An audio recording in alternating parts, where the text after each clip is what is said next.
Shalom, shalom, que Dieu vous bénisse très abondamment. Alors, ce matin, je vais répondre à une question qui m'a été posée ou je vais tenter de répondre. La question était de savoir euh, est-ce que le concept du troisième œil est biblique? Est-ce que le concept du troisième œil est biblique? Ou est-ce qu'un chrétien, ou est-ce que tout le monde a un troisième œil? Est-ce que je peux être honnête? Sans pourtant, je peux vous donner une réponse religieuse, une réponse évangélique ou charismatique, donc une réponse religieuse, ou je peux vous donner une réponse spirituelle. Bien sûr, en accord avec les Écritures. Le concept du troisième œil. La Bible dit en Matthieu chapitre 6, à partir du verset 22, c'est Jésus qui parle. Il va dire, l'œil est la lampe du corps.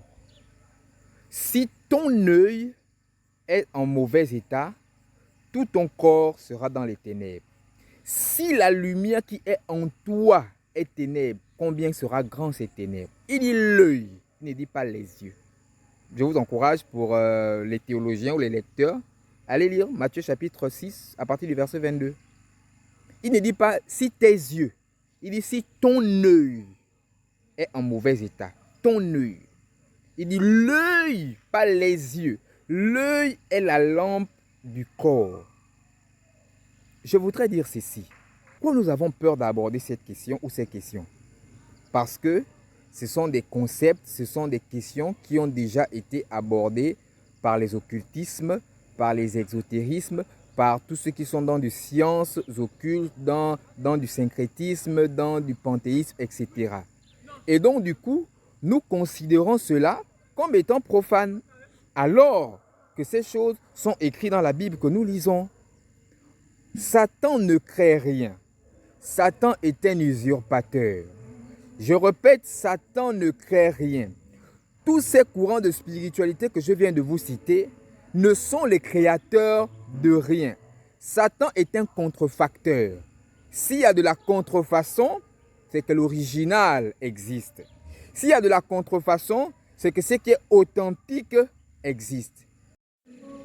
Ce qu'il faut dire, c'est que lorsque nous parlons du troisième œil, nous parlons ni plus ni moins que de la capacité de voir spirituellement. Donc des yeux ou de l'œil spirituel. Je vous prends un exemple simple. Lorsque vous fermez vos yeux, restons seulement dans le domaine de l'imagination. Quand vous fermez vos yeux, est-ce que votre imagination, est-ce que votre esprit n'a pas la capacité de voir des choses? Non, tout le monde peut faire l'expérience. Fermez vos yeux. Quand vous fermez vos yeux, est-ce que vous n'avez pas la capacité, si vous voulez, de voir une lumière? Si vous voulez de visionner ce que votre esprit avait déjà visionné une fois, est-ce que vous n'avez pas cette capacité?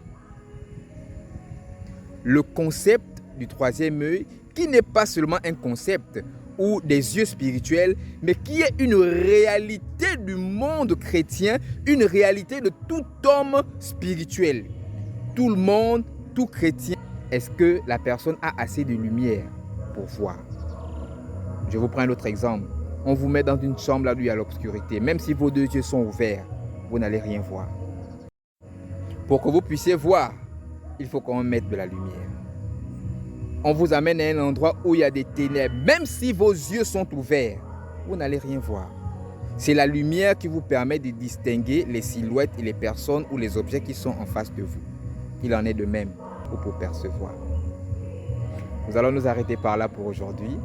Je suis l'évangéliste Tani Ndombongolo de l'église de Canaan, de l'église des disciples de Canaan.